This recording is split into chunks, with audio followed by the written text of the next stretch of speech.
Ito pong suspect, Rodic Junel Foster E. Abasolo.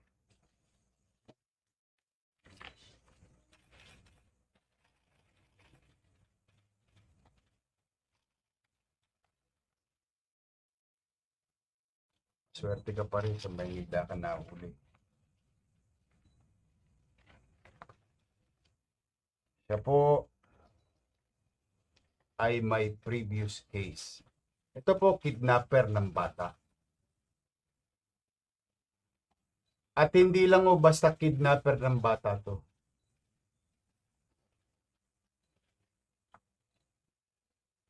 Ayan, tingnan po yun. Hindi lang o to basta kidnapper ng bata. Ginagahasa pa ho. O, sige, tingnan po nito. Kaya kung minsan, hindi mo masisisi ibang tao pagpasya ng buhay nito.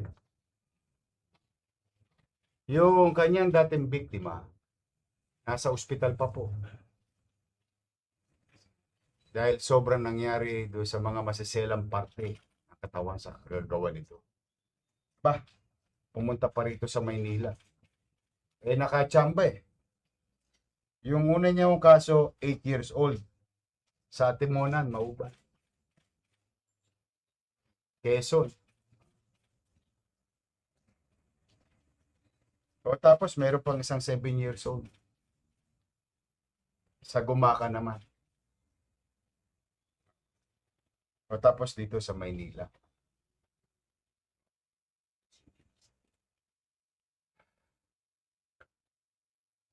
Sa mga nanonood, yung 4-year-old, no? Safe keep na. No?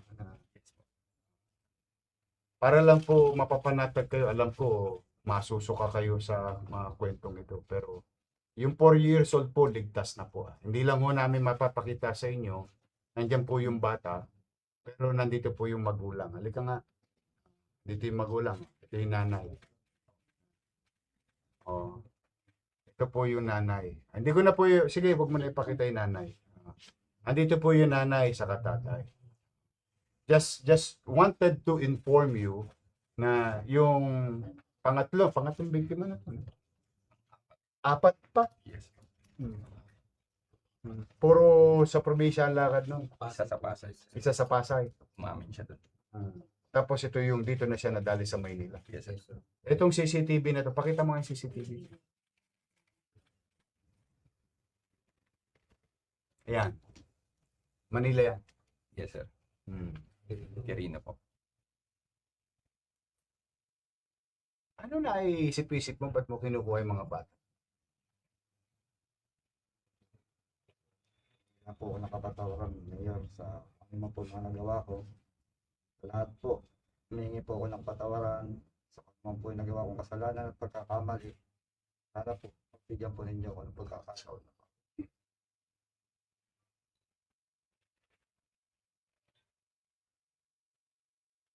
Ito yung mga dapat sinisafeguard sa hoyo eh. Sa totoo lang.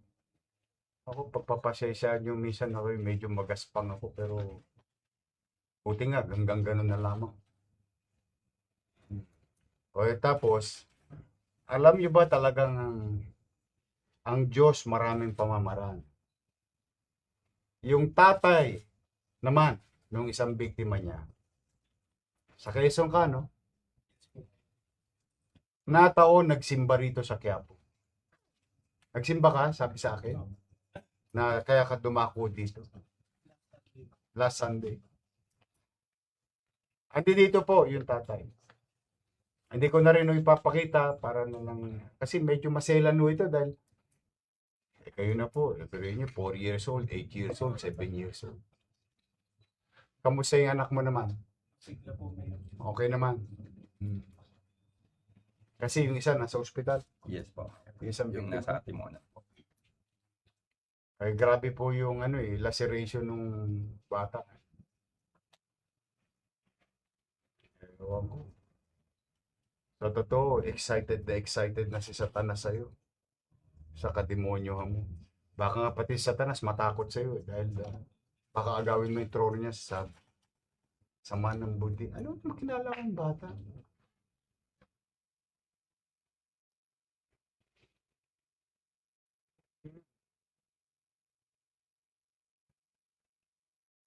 Ito po, gusto ko lang po sa mga nanay at tatay na nanonood. Alam ko po may mga pangamba kayo sa buhay na yung inyong mga anak na minor de edad. Mga 'di ba may mga napapabalitan ng aagaw ng bata o at least one down, one down. Ang kamalasan nito, o nakaligtas siya sa Pasay, o nakaligtas siya sa Quezon, o nagbalak sa Maynila. O, ayun o, dito siya nadali sa Maynila. O, sa mga nanonood naman sa madilim na bahagi ng lipunan. O ito po, patuloy pa rin ako nananawagan, hindi ako magsasawa. Bagong buhay kayo, kung ayaw nyo man, huwag kayong gagawa dito sa lungsod ng Maynila. It's just a matter of time.